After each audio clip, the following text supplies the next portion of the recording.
এরপর মমিনুল ইসলাম রুবেল আপনি জানতে চেয়েছেন, বাথরুমে উলঙ্গ হয়ে গোসল করা যাবে কি?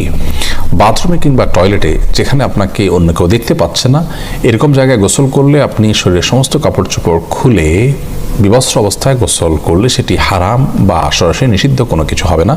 আমাদের মনে রাখতে হবে যে একটা সময় পৃথিবীতে মানুষের বেশিরভাগ মানুষেরই অনেক বেশি কাপড় চোপড় থাকতো না, অনেকেরই একজোড়া কাপড় থাকতো যেটা দিয়ে তিনি তার জীবন পার করে দিতেন। আজকাল আলহামদুলিল্লাহ আমাদের অনেক কাপড় চোপড় রয়েছে।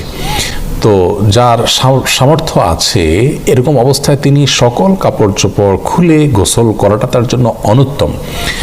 একজন সাহাবী নবী আকরাম সাল্লাল্লাহু আলাইহি সাল্লামকে এই ধরনের একটি প্রশ্ন করেছিলেন, তিনি তখন তার জবাবে বলেছিলেন যে লাল্লাহু আহাক্কু আন ইউস্তাহিয়া মিনহু, কেউ একাকী আছেন, নির্জনে আছেন, তাকে কেউই দেখছে না, এমত অবস্থায় তিনি সকল কাপড় চোপড় খুলে ফেলবেন। এই বিষয়টি অনুত্তম, কারণ আল্লাহ তাআলা তাকে দেখছেন, আল্লাহর প্রতি তার লাজ লজ্জা থাকা উচিত অন্তত। আর এটি নানান দিক থেকে আমাদের জন্য ক্ষতিকর বটে, মানুষের স্বাভাবিক লজ্জা এটাও কমে যায়।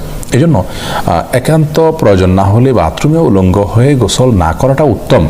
আমাদেরকে নবী আলাইহিস সালাম যে নির্দেশনা দিয়েছেন, বোঝা যায় নবী সাল্লাল্লাহু আলাইহি সাল্লাম প্রয়োজন ছাড়া বিবস্ত্র হওয়ার বিষয়টিকে পছন্দ করতেন না। তবে যদি কেউ বিবস্ত্র হন, তিনি একাকী আছেন, কেউ দেখছে না, তো সেটা তার জন্য হারাম হবে না।